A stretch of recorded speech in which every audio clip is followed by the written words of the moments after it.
Welcome to Naive2NOW, a last-ditch effort production. This is the second episode of Naive2NOW. So I think I might have missed something. I went to a middle school that was designed to meet the needs of all types of learners. It was meant to be fully accessible. It had learning support, it had language support. The school was completely flat. Good luck finding stairs in this school. It was an inclusive model of education, very progressive for its time. You would need to try really hard not to be successful at this school, and yet I still found a way to fall through the cracks. I consider that to be one of my great accomplishments when I was a kid, and it's still kind of funny, but really it's more sad. In grade 8, I sat beside Frank. I didn't know Frank well, but I knew he was hit by a car in elementary school, resulting in some permanent brain damage. This impacted his ability to control some of his movements. He had tremors, much in the same way a person suffering from Parkinson's disease experiences. Frank's speech wasn't fluent, I hear you, brother, but you could tell he was very smart and quite witty. He had a learning support teacher that sat with him each day. One day, the teacher had to leave suddenly, just as class was about to start. It was an emergency of some kind.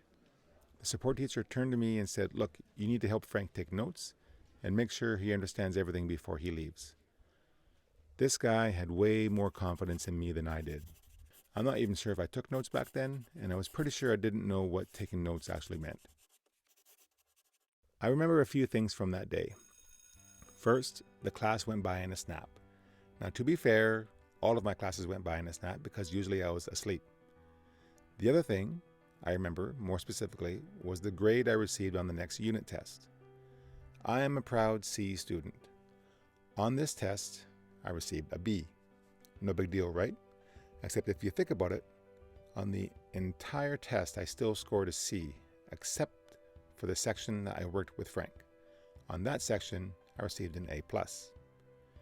This should have been a cause for celebration, but I was so oblivious back then that I didn't even know enough to make a connection between my work with Frank and the impact that it had on my learning. There was a note, though, from my teacher written on the test. I don't remember the exact wording, but it was along the lines of, "I'm not sure how you cheated on this one." In my fantasy of fantasies, he comes up to me and asks, "What did you do to learn this section so well?" I respond, "Well, that was the day I was sitting with Frank. I helped him organize his notes, we talked through some of the content, and we made connections with the concepts. I felt responsible for Frank's learning, so I tried my best." I imagine the teacher responding by saying, "That's how you learn. That's it. That's your magic formula. You figured yourself out. You figured out how to learn this stuff. You figured out how to make it meaningful and how to make it stick. Now go away, get an education, win a Nobel Prize, and mention me in your speech." It's easy to vilify the teacher in this story because there's about a 1% chance that that conversation sticks with me and has an impact on my life. But there is a 100% chance that being called a cheater is going to stick with me and have an impact on my life. Now, I know I said I didn't want to vilify the teacher, and then I went and did just that.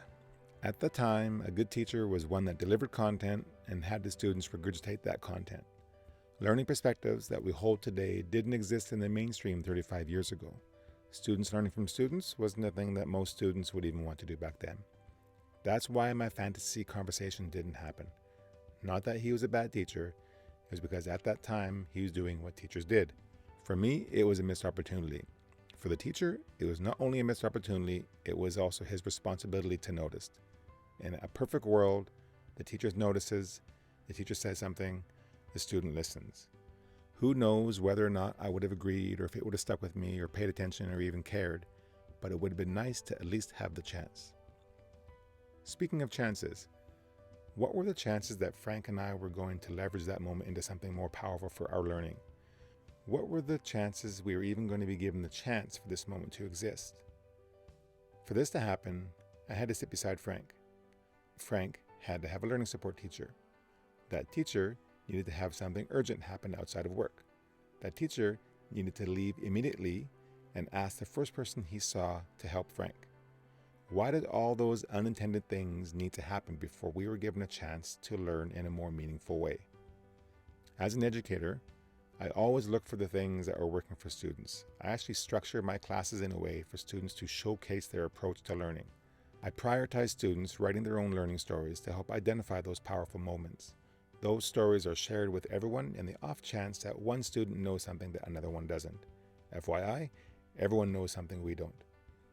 The goal is to not only be able to recognize those moments, but to plan for them, to make them intentional, to design those moments. Chip and Dan Heath explored this in their book, The Power of Moments. I honestly thought that I was the one who discovered this on my own, that I was the keeper of the knowledge, that I was the only one who was using this concept. Luckily for us, it has been widely studied and wonderfully packaged into this great book.